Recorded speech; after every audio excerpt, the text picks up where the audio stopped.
नमस्ते, आदाब और सत श्री अकाल। मेरा नाम पूनम अग्रवाल है और एक्सप्लेन एक्स में आपका स्वागत है। आज मेरे साथ दो बहुत ही इंपॉर्टेंट गेस्ट्स हैं। पहले गेस्ट है मिस्टर अरुण अग्रवाल, जो कि पिटिशनर हैं ईवीएम वीवीपैट के केस में, और मेरे साथ है नेहा, जो कि इस केस में लॉयर हैं। आज आपको जैसे पता ही होगा कि आज सुप्रीम कोर्ट में घंटों ईवीएम वीवीपैट पे हियरिंग हुई, जिसकी सुनवाई अब थर्सडे यानी कि 18 अप्रैल को कंटिन्यू करेगी। तब तक के लिए ये मैटर अभी रिजर्व है। सो नेहा, पहला सवाल आपसे कि आज जो हियरिंग हुई सुप्रीम कोर्ट में, उसके मेन टेक अवेज क्या है? देखिए, ये मैटर काफी टाइम की जद्दोजहद के बाद लिस्ट हुआ है, बहुत बार मेंशनिंग करके, क्योंकि हम चाहते थे कि इलेक्शन से पहले इसकी सुनवाई हो। तो सबसे पहली तो विन ये थी कि मैटर लगा और सुना गया। क्या हम सीख कर रहे हैं वो ये है, दो चीजें चाह रहे हैं मोटा मोटी, कि एक तो 100% वीवीपैट का, हर ईवीएम का वेरिफिकेशन हो वीवीपैट स्लिप्स की काउंटिंग के साथ, और दूसरा कि ये ऑप्शन रहे वोटर के पास कि वो अपना वोट जो कि वीवीपैट स्लिप निकलता है उसको वो खुद बैलेट बॉक्स में डाले, ताकि उसके पास एक ये पर्सनल टच हो और एक ये कॉन्फिडेंस हो कि जो वोट मैंने कास्ट किया है in the ballot unit, that is the EVM, वो ही रिकॉर्ड हुआ है और वो ही काउंट किया जा रहा है। ये एक डेमोक्रेसी का एक बेसिक चीज है जो कि इलेक्शंस में होना चाहिए किसी भी वोटर के पास, दैट कॉन्फिडेंस। टेक अवे ये रहा कि कोर्ट ने ये वाली बातें सारी सुनी। हर एक एप्लीकेंट, हर एक पिटिशनर को सुना गया। थोड़ी जल्दबाजी में हुई हियरिंग क्योंकि टाइम लिमिटेड था आज, बट वो सुना गया। उन्होंने काफी questions pointed out of as if general curiosity also, EC से पूछे। ईसी के रिप्रेजेंटेटिव भी वहां पे मौजूद थे with regard to storage, EVM store कैसे होता है, रखा कैसे जाता है, सारे कलेक्ट कैसे होते हैं, काउंटिंग एक साथ होती है कि अलग अलग होती है। इस तरीके के काफी सवाल उनके पास थे विद रिगार्ड टू ये सॉफ्टवेयर को लेकर भी, कि वीवीपैट में जो सॉफ्टवेयर सिंबल अपलोडिंग होती है और वीवीपैट में अलग अलग कॉन्स्टिट्यूएंसी के आधार पे, तो वो कैसे होती है, क्या उसकी इंटरनेट से कनेक्टिविटी होती है कि नहीं। इस तरीके के बहुत सारे सवाल ईसी से भी, ईसी के काउंसिल से भी और ईसी के रिप्रेजेंटेटिव से भी कोर्ट ने लगातार पूछे। So that was welcome, because उससे भी काफी क्लैरिटी मिली एंड हम चाहते थे कि ईसी से सवाल पूछे जाएं और हमें अपनी बात रखने का मौका मिला। अब काफी सारे सवाल और बाकी, अभी ईसी की टर्न आएगी कि वो हमें जवाब दें, उस पर फिर हम फिर से अपनी बात रिजॉइंडर के रूप में रखेंगे। तो अभी आज की जो हियरिंग हुई है, आज सुप्रीम कोर्ट ने इलेक्शन कमीशन से क्या क्या चीजें डिमांड की है? उन्होंने एक तो उनसे ये पूछा है कि गोपाल शंकर नारायणन ने ये चीज सामने रखी थी कि 2019 के जो लोकसभा चुनाव थे उसमें बहुत सारी डिस्क्रिपेंसी सामने आई थी। उसमें से चार सबसे बड़ी संख्या में जो डिस्क्रिपेंसीज थी वो हमने कोर्ट के सामने रखी थी, और हमने ये बताया था। डिस्क्रिपेंसी से आपका मतलब जो वोट पोल्ड यानी कि जो वोट मिसमैच, कैप्चर हुआ और जो वोट काउंटिंग हुई, उस हाँ डिस्क्रिपेंसी की हाँ, बात कर जो रहे काउंट हुआ और जो रिकॉर्ड हुआ उसमें जो ईवीएम के वोट में और वीवीपैट के वोट में जो डिफरेंसेस हैं वो कैसे डिफरेंस हो सकता है, एक ही होना चाहिए। तो जब हमने ये रखा तो उन्होंने इसी से सवाल, हमने ये भी बताया कि 4 साल हो गए हैं, 5 साल हो गए हैं, अभी तक कोई जवाब नहीं दिया है ईसी ने कि ये डिस्क्रिपेंसीज कैसे आई। मीडिया में लगातार ये क्वेश्चन उठा है, पार्लियामेंट्री, हमने ये भी रिपोर्ट्स वगैरह दिखाई कि there is a parliamentary committee जिसने भी अभी 2024 की, सॉरी 23 की न्यूज है कि कमिटी कह रही है कि हम अभी भी ईसी से जवाब का इंतजार कर रहे हैं। तो कोर्ट ने उनसे जवाब मांगा कि you tell us about it, कि क्या हुआ उस पार्लियामेंट्री कमिटी का। तो एक तो ये उनसे पूछा। दूसरा उनसे पूछा कि ओवरऑल सिस्टम में क्या हमारी जो भी मांग है, जो जो चीजें हम मांग रहे हैं उसमें उनका जवाब, तो कि वो क्या कहना चाहते हैं, कि क्या वो, क्यों वो पॉसिबल है कि क्यों वो पॉसिबल नहीं है, जो कि नॉर्मल होता है किसी भी केस में, they have to hear the other side. तो इस तरीके से ईसी को वो जवाब भी देना है। अरुण अग्रवाल जी, आपके पास आती हूँ, आपको अगर सुनाई दे रहा हो, एंड होप करती हूँ आपका इंटरनेट सही रहे। हाँ, सुनाई। जी, आज की हियरिंग के बारे में आपका क्या कहना है? आप एक पिटिशनर है और काफी उम्मीद के साथ आप कोर्ट में गए थे, तो आज की हियरिंग के बारे में आपको क्या, आपकी क्या राय है? नहीं, कोर्ट है बहुत रिलक्टेंट इंटरफेयर करने की, उनके पूरे रुख से पता चल रहा है। और वो इस बात को नहीं कंसिडर करने को तैयार है कि पॉपुलर ओपिनियन जो है वो ईवीएम के खिलाफ है। अब वो एक लोक नीति का और सीएसडीएस का आंकड़ा हम लोगों ने प्रस्तुत करने की कोशिश की, तो उस पर कुछ हद तक बिगड़ भी गए कि कोई भी ऐसा पोल करा सकता है, ये करा सकता है। तो मुख्य बात ये थी कि गोपाल शंकर नारायण ने ये कहा कि देखिए, ये पॉलिटिकल पार्टी का मामला नहीं है, ये मामला एक वोटर का है। वोटर चाहता है कि उसमें ट्रांसपेरेंसी हो और वो अपना वोट देखे कि अगर मणिपुर में कोई इलाके में है जो पेंसिल से क्रॉस करता है बैलेट से, तो उसको लगता है कि हमने वोट किया। यहाँ पर वो बटन दबाने से उसको कुछ पता नहीं चलता है। तो वो जो उन्होंने पूरी डिबेट को, क्योंकि जो जजेस थे वो, उनका कहना था कि भाई पॉलिटिकल स्टेक है तो उन लोगों का ज्यादा स्टेक है, तो वो है वहां पे, उनके पोलिंग एजेंट होते हैं, वो दस्तखत करते हैं, तो वो लोग तो वेरीफाई कर ही रहे हैं, तो आप लोग कहाँ, आप लोग होते कौन? तो उस पर उन्होंने जो जवाब दिया, बहुत ही अच्छा जवाब दिया कि भाई 44% तो ऐसे ही क्रिमिनल हैं हमारे पॉलिटिशियन, तो उनके बारे में the less said the better. और जहां तक हमें, तो अगर आप ट्रांसपेरेंसी में बिलीव करते हैं, राइट टू नो में बिलीव करते हैं, तो जो हमारी मेन प्रेयर है कि हम इसको बैलेट बॉक्स में रखें इस पेपर को, और हमारा वीवीपैट का वोट गिनती हो, तो ये होना चाहिए।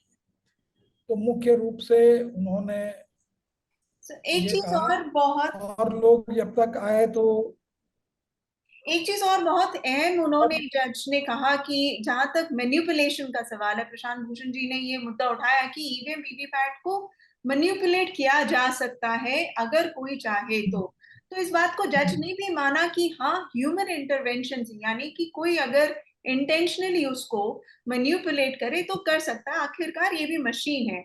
तो इस दिशा में जब आर्ग्यूमेंट चल रहा था, तो आपको क्या लग रहा था कि कोर्ट इन सारी चीजों को लेकर तो भी? उसमें उसमें वो क्या कर रहे थे कि इलेक्शन कमीशन के जो नुमाइंदे थे वहां पे, नॉट द मेन लॉयर, क्योंकि उनको तो निटी ग्रिटी नहीं मालूम है, तो उनसे इस तरह के सवाल पूछ रहे थे जिससे ये दर्शाया जाए कि ह्यूमन इंटरवेंशन मिनिमल है, और जो है वो सील हो जाता है, और उसके ऊपर जो है जितने भी पार्टिसिपेंट हैं उनके पोलिंग एजेंट दस्तखत करते हैं।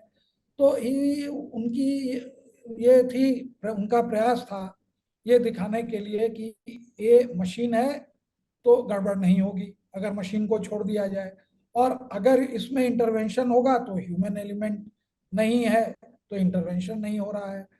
तो ये सब वो कर रहे थे, और उन्होंने काफी सवाल पूछे इलेक्शन कमीशन से, जिनको कि जवाब देना है, तो ज्यादा करके उन्हीं से ही पूछ रहे थे। तो अगर वो सेटिस्फैक्टरीली जवाब देते हैं और हम लोग उसका काउंटर नहीं कर पाते हैं, तो फिर देखें क्या होता है। वीवीपैट स्लिप के क्योंकि ऊपर भी, सर, वीवीपैट स्लिप पर भी उन्होंने, जज ने स्पेसिफिकली थर्मल प्रिंट के ऊपर बात की। तो उन्होंने कहा कि हाँ, अगर थर्मल प्रिंटिंग है तो फिर ये कब तक स्टोर रहेगा? तो इलेक्शन कमिशन से जहां तक मुझे सुनाई दिया, उन्होंने कहा 5 साल तक रख सकते हैं, ऐसा कुछ कहा था हाँ, क्या उन्होंने हाँ, कोर्ट में? हाँ, हाँ, हाँ। उस तो पे अब ये सवाल उठा कि वो 5 साल कह रहे हैं, लेकिन जैसा आपने आरटीआई में पूछा, उसको वो 3 महीने 4 महीने में डिस्ट्रॉय कर दिए, और खुद ही कह रहे हैं। अभी क्या होता है कि अब हम लोग न्यूज़पेपर कटिंग दिखाते हैं तो उससे वो इम्प्रेस नहीं होते हैं, तो हम लोग कहाँ से गजट नोटिफिकेशन लाएं?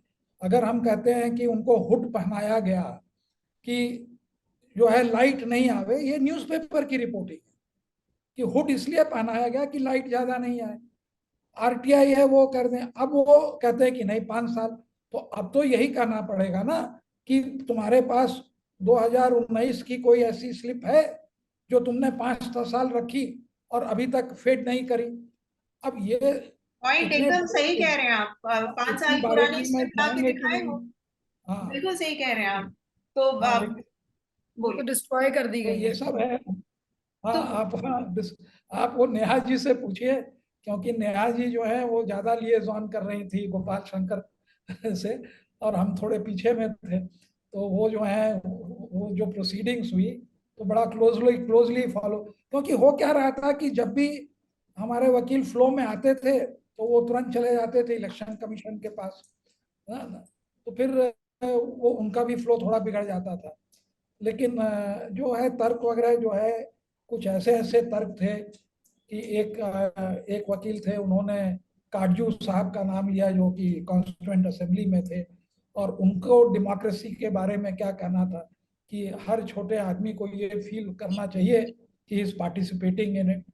तो इस तरह की इंस्पायरिंग बातें थी, लेकिन देखिए कहाँ तक हम लोग कन्विंस कर पाते हैं। कोशिश तो हो रही है। अगर हम कोर्ट की हियरिंग पे जाएं तो मेन डिमांड्स क्या रखे गए आज के, अगर 1 2 3 4 करके प्रशांत भूषण जी ने कहा था, आप थोड़ा उसको रिपीट कर दे कि क्या डिमांड्स हैं इसके आज के पिटिशन में। नेहा जी बताएंगे। नेहा जी, नेहा, नेहा हाँ, प्लीज बताइएगा। वो बताएंगे।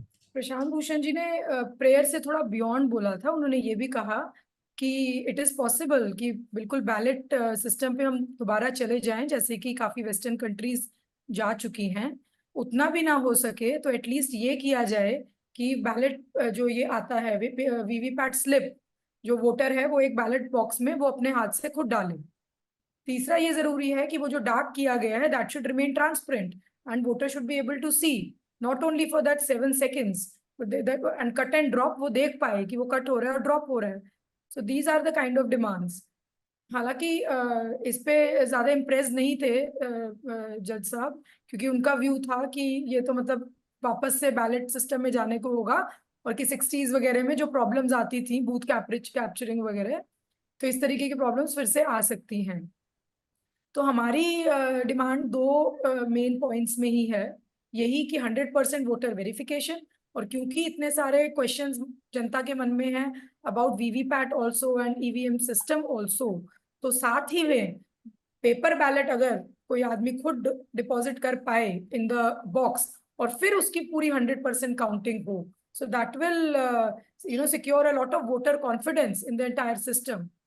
और इसका हमारा बेसिस भी ये है कि सुप्रीम कोर्ट ने खुद जब 2013 में सुब्रमण्यम स्वामी जजमेंट के बाद जब वीवीपैट आया, इंट्रोड्यूस हुआ, और चंद्रबाबू नायडू में जब 5 ईवीएम पर पोलिंग स्टेशन वाली बात हुई, तब भी कोर्ट का मानना यही था, जजमेंट्स में यही लिखा है कि this is for greater voter satisfaction of the electorate and also of the political parties. So अगर ये आपका बेसिस है, so we are also questioning कि ईसीआई ने चंद्रबाबू नायडू में एक एफिडेविट दाखिल किया था। उस एफिडेविट में उन्होंने ये लिखा था कि 100% अगर वेरिफिकेशन करी जाएगी तो उसमें 12 दिन लगेंगे। हम ये कह रहे हैं कि बिल्कुल भी 12 दिन लगने की जरूरत नहीं है। कुछ ही घंटे में, 6 से 7 घंटे में ये काम निपट सकता है, अगर आप ज्यादा नंबर ऑफ ऑफिसर्स डिप्लॉय कर दीजिए काउंटिंग के लिए। दूसरा ये है कि एक के बाद एक वीवीपैट की काउंटिंग से अच्छा है कि आप एक बार में सिक्वेंशियल की जगह साइमल्टेनियस अगर काउंटिंग हो जाए, जो पहले भी होती थी बैलेट सिस्टम के टाइम पे, तो अगर वो भी हो जाए तो सिंपल है कि ये सब कुछ वो हो सकता है। हमने शुरू से ही ये कहा था कि वी आर नॉट चैलेंजिंग और we are not alleging any kind of manipulation right now in the present system. Prashant Bhushan ने भी और गोपाल शंकर नारायणन ने भी यही बात सबसे पहले बोली थी कि हम इस तरीके की एलिगेशंस नहीं लगा रहे हैं, क्योंकि हमें पता है फिर नोबडी विल एंटरटेन इस तरीके के बिना किसी वैलिड स्ट्रॉन्ग एविडेंस के। ये नहीं है, बट क्या एक वोटर को, the little man as the little voter, और क्योंकि सिर्फ हम ही, सिर्फ एक urban class is not the voter, there are people in far flung villages, वो भी वोटर होते हैं। तो उनको इतना टेक्निकल सिस्टम, जो फॉर एग्जांपल जजेस को भी समझने में इतनी देर लग रही थी, कैसे स्टोर होता है, कैसे सॉफ्टवेयर अपलोड होता है, कैसे होता है नहीं होता है, तो आम वोटर के मन में ये सेटिस्फैक्शन होनी चाहिए कि नहीं होनी चाहिए, और क्या उसके लिए हम इतना कर सकते हैं कि 100% वेरिफिकेशन हो और बैलेट बॉक्स में वोटर खुद डाले। तो इस तरीके के those were some of the questions जो पोज किए गए हमारे द्वारा भी कोर्ट से कि क्यों ये नहीं किया जा सकता। ईसीआई की तरफ से मेन रीजन मुद्दा ये है कि नहीं किया जा सकता क्योंकि डिले हो जाएगा, एडमिनिस्ट्रेटिव हर्डल्स आएंगी और बहुत लोगों मैन पावर लग जाएगी। तो हमारा ये कहना है कि मैन पावर और ये सब मुद्दे बहुत छोटे मुद्दे हैं और सॉल्व हो सकते हैं। ज्यादा जरूरी इश्यूज ये हैं कि वोटर की सेटिस्फैक्शन हो, which is central to the democracy, जो कि बहुत ही ज्यादा जजमेंट्स में कहा गया है supreme court. Just to add to this, former election chief election commissioner Mr. Qureshi ने भी कहा है कि जब बैलेट था तब भी 2 दिनों में काउंटिंग हो सकती थी। तो अब तो वीवीपैट स्लिप है जो कि एक ही स्लिप की तरह कट के गिरेगा, और ये चीज पॉइंट आउट भी किया था उन्होंने कोर्ट में। और साथ इसके साथ एक और मुद्दा उठा था, जज ने पूछा था कि ईवीएम मैनिपुलेशन पे अगर कोई केस आता है तो उसके ऊपर कोई पनिशमेंट है कि नहीं। इस बात पे बारे में भी इलेक्शन कमीशन से पूछा गया था, जज ने पूछा। हाँ, उसमें पूछा गया था। तो उसमें रिप्रेजेंटेशन ऑफ पीपल एक्ट का सेक्शन 136 कोर्ट को दिखाया गया था, जिसमें समझा गया था कि अच्छा 2 साल की पनिशमेंट है अगर कोई टैंपरिंग करे या मैनिपुलेशन करे। तो ये ईसीआई की तरफ से बता दिया गया था। दूसरा इशू एक ये उठा था कि अगर कोई वोटर क्वेश्चन उठाता है तो क्या होगा। ये हमने बताया क्योंकि वो पूछ रहे थे कि कैंडिडेट तो बोल सकता है, candidate can raise an issue. तो ये था कि ठीक है, वो इलेक्शन पिटिशन फाइल करेगा। हमने कहा हम वोटर की तरफ से, हम कैंडिडेट्स की तरफ से नहीं है। बट अगर वोटर इशू उठाता है तो कंडक्ट ऑफ इलेक्शन रूल्स का रूल 49MA में ये लिखा है कि वोटर अगर क्वेश्चन उठाता है तो उसको रिटर्निंग ऑफिसर को या प्रिसाइडिंग ऑफिसर को एक डिक्लेरेशन फॉर्म फिल करना पड़ता है। हमने डिक्लेरेशन फॉर्म की कॉपी भी दिखाई, जिसमें ये क्लियरली लिखा है कि अगर वोटर ये डिक्लेयर करता है कि जो वो कह रहा है सही कह रहा है, अगर वो ये प्रूव नहीं कर पाता है तो उसके खिलाफ पीनल एक्शन लिया जा सकता है सेक्शन 177 आईपीसी में। This is a very problematic thing, so this also needs to be addressed. तो कोई वोटर बोलेगा ही क्यों। और ईसीआई का काउंटर एक्चुअली खुद कहता है कि अब तक 25, सिर्फ 25 बार 49MA में की वो हुई कंप्लेंट हुई है में लेकिन जांच मुझे हुई। एक चीज और बताइए, एज अ वोटर मैं सोच रही हूँ, हम मैं प्रूफ कैसे करूंगी क्योंकि वीवीपैट स्लिप तो कट के गिर गया। इसका तरीका सिर्फ ये है कि आपने बोल दिया कि मेरा तो गलत आया, मेरे वीवीपैट में जो फ्लैश किया वो गलत दिखा। तो वो अगला ही चेक करेंगे, उसको एक बार उस मशीन को रोक के नेक्स्ट चेक करेंगे, आपसे फिर से वोट डलवाएंगे सही हुआ कि नहीं हुआ। और अगर सही हुआ so they can't take action against you. तो So मुझे that's what it is. मतलब वो They'll check वोटर it के ऊपर again in the machine. नहीं, उस वोटर के ऊपर केस कर सकते हैं, आप कह रहे क्रिमिनल केस। सब करते हैं नहीं करते, we don't have information, but कर सकते हैं under section 177, which is about giving wrong information to a public servant. Okay, so Arun Agarwal ji, अब आपको थर्सडे को क्या उम्मीदें हैं आपको इस हियरिंग में? नहीं, अब तो पहले ये देखना है कि इलेक्शन कमीशन क्या कहता है। दूसरी बात है कि कहाँ तक जज उनसे पूछें कि अगर आपको सारा वीवीपैट गिनना पड़े, जो अभी तक नहीं पूछा, तो कितना समय लगेगा, और साइमल्टेनियसली आप क्यों नहीं गिन सकते हैं। तो सारे सवाल तो पूछ रहे हैं, ये 2 सवाल नहीं पूछ रहे हैं। तो ये 2 सवाल हम लोग कोशिश करेंगे कि नेक्स्ट हियरिंग में उनसे कहें कि जरा इनसे पूछिए कि साइमल्टेनियस ये क्यों नहीं गिन सकते, और अगर गिनते हैं तो कितना समय लगेगा, ये कोर्ट को बताएं ना। तो अगर ये 2 सवाल जो अहम सवाल हैं हमारे हिसाब से कि पूछ के इलेक्शन कमीशन से जवाब लिया जाए। मान ले इलेक्शन कमीशन कहता है कि नहीं, हम जो है साइमल्टेनियसली काउंट नहीं कर सकते, तो फिर पूछा जाएगा क्यों नहीं कर सकते हो। तो तुमको क्या फोर्ट नॉक्स का वो जो है चारों तरफ से कोडोन करके सिक्योरिटी बनाना है, कि जैसे एक इलेक्शन कमिश्नर ने कहा कि कोई पेपर नहीं चबा ले या खा ले। तो तुमको क्या, तुम्हारे कंस्ट्रेंट्स हैं क्या, तुम्हारे पास आदमी नहीं है कि सीसीटीवी नहीं है। अब जैसे उन्होंने खुद ही लिख के दिया है कि हमें 6 घंटे लगेंगे या 8 घंटे लगेंगे पूरे इलेक्ट्रॉनिक वोट को काउंट करने में, जबकि उनके पास 28 साइमल्टेनियस काउंटिंग स्टेशन होते हैं। तो उसी तरह से ये बताएं, आके अप्रोक्सीमेट बताएं। अभी कुरैशी साहब कह रहे हैं 1 दिन लगेंगे, तो एक कोई ऐसा आदमी तो सड़क के का तो आदमी बोल नहीं रहा ना, जिसने पूरा इलेक्शन कमीशन चलाया है, वो कह रहा है 1 दिन लगेंगे।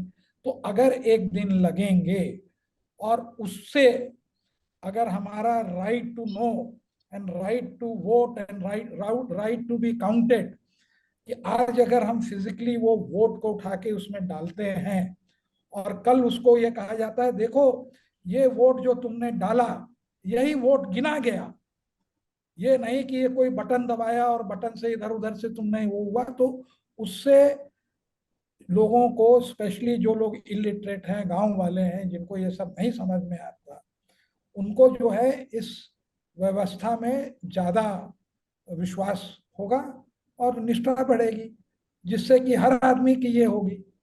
तो अब देखें मतलब कि उनका क्या रवैया है। मैं आपके एक इस और पर चीज पॉइंट आउट की गई थी कि जो रूल 56D है, जो कंडक्ट ऑफ इलेक्शन रूल्स का, that is also very clear, जो कहता है कि इन केस डिस्क्रिपेंसी पाई जाए तो वीवीपैट स्लिप को प्रेसिडेंस दिया जाएगा।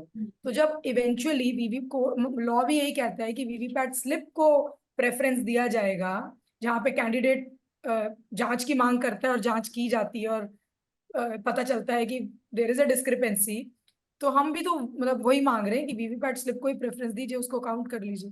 That's the एक्चुअली और जहां तक सर अरुण जी, एक दिन हो चाहे 2 दिन हो, काउंटिंग में जितने भी दिन लगे, 4-5 दिन भी लगते, तो कोई जल्दबाजी किसी को भी नहीं है, किसी भी वोटर को नहीं। हम सब चाहते कि वो एक्यूरेटली काउंट हो। That's the main thing I feel. And Neha, I feel that ये जो 2 मांगे हैं वो बहुत डुएबल है, मेनली कि 100% काउंट करना और बैलेट बॉक्स में वीवीपैट स्लिप डालना। ये डुएबल है। Before this election counting only starts, that's on 4 June. तो मुझे अरुण अग्रवाल जी का पता नहीं, I am always hopeful. Arun Agarwal ji drop कर गए यहाँ पर, बट इट्स वेरी डूएबल। जो भी आप लोगों की मांगे हैं, इट्स एब्सोल्युटली डूएबल। और अगर कोर्ट चाहे, मतलब होपफुली थर्सडे को, और थर्सडे को हम क्या एक्सपेक्ट कर रहे हैं, क्या होगा, कितना लंबा चलेगा हियरिंग, क्या जजमेंट आ जाएगा? वो कह नहीं सकते, दैट डिपेंड्स, वो टाइम पे डिपेंड करता है, टाइम की सीमा होती है। अभी ईसी की पूरी बहस बाकी है, ईसी को सुना जाएगा। हो सकता है यूनियन भी की तरफ से भी कोई अपीयर हो और कुछ अपने इनपुट्स दें, और उसके बाद सारे पिटिशनर साइड फिर से अपनी बात जो बच गई है उनके आर्ग्यूमेंट्स या फिर ईसी की बात में रिप्लाई में कुछ भी है तो वो अपनी मांग रखेंगे। तो अब सबको कोर्ट का रवैया भी मालूम है, किस तरीके से हियरिंग चल रही है। तो we will put our best foot forward and let's see, let's hope for the best. Sir Arun ji, अगर आप सुनाई दे रहा, आपका मुझे समझ आ रहा है आपका नेटवर्क थोड़ा प्रॉब्लमैटिक है। लास्ट वर्ड्स फ्रॉम यू, आपको क्या उम्मीद है थर्सडे क्या होगा? बिकॉज बहुत इंपॉर्टेंट है थर्सडे की हियरिंग। देखिए, आज जैसे हियरिंग हुई तो उसके मुताबिक, वैसे तो हम बराबर कहते हैं never second guess the court, तो 70% हमारे खिलाफ है, केवल 30% चांस है। लेकिन यह है कि कभी कभी होता है कि इन अ फ्लैश जजों को समझ में आता है, माने वो चमकता है कि हाँ ये जो कह रहे हैं। तो वैसा अगर कोई उनको ये समझ में आया, अभी जैसे 2-3 अच्छे वकील जो नेट पर, जो वर्चुअल हियरिंग में थे, उनको भी सुनना बाकी है।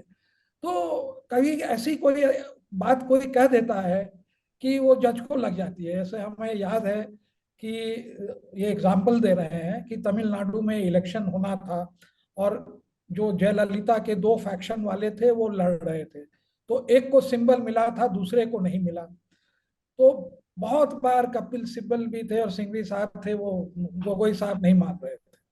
तो अंत में एक जगह उन्होंने कहा, सिंघवी साहब ने, कि भाई आप चाहेंगे कि एक लेवल प्लेइंग फील्ड हो, तो हमसे जो भी गलती हो आप हमको एक कॉमन सिंबल दे दीजिए कि मेरे जितने भी कैंडिडेट हैं उनको एक इंडिपेंडेंट कॉमन सिंबल दे दीजिए।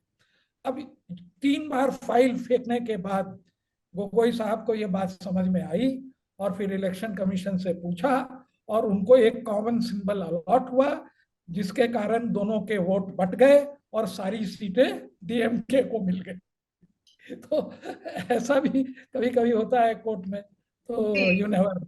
हाँ, वो कहते हैं ना, उम्मीद पे दुनिया कायम है। तो let's hope for the best. हालांकि ट्विटर स्पेस और सोशल मीडिया में लोग काफी नाउम्मीद से हो चुके हैं, but still let's end with this positive note and lots of लेकिन एक बात मैं ये कहता हूँ कि अगर जजों को जो हम नहीं कन्विंस कर पा रहे हैं या वो नहीं देखना चाहते हैं, अगर उनको ये अंदर से समझ में आ जाए कि 40 to 50% of the voters don't have any faith in EVM, then the whole thing will change. क्या तो वो समझना ही नहीं, हम समझा नहीं पा रहे हैं, या जो हम उनको दिखा रहे हैं उससे वो कन्विंस नहीं हो रहे हैं। लेकिन अगर ये हो जाएगा तो वाकई फिर तो रिलीफ देनी पड़ेगी, क्योंकि ये पॉलिटिकल, मैं शुरू से कह रहा हूँ, ये मामला पॉलिटिकल पार्टियों का नहीं है, ये मामला हम लोगों का है। बिल्कुल, आप एकदम सही कह रहे हो। वोटर का कॉन्फिडेंस इसलिए नहीं क्योंकि मैं किसको वोट दे रही हूँ वो मैं देख नहीं पा रही हूँ। दैट्स द मेन इशू कि ईवीएम से मुझे पता नहीं मेरा वोट वही गया है कि नहीं. So on this positive note sir, उम्मीद करते कि थर्सडे को अच्छा हियरिंग हो और कुछ पॉजिटिव आए. Thank you so much Neha, thank you so much Arun ji for Thank you. Joining. Thank you. Bye.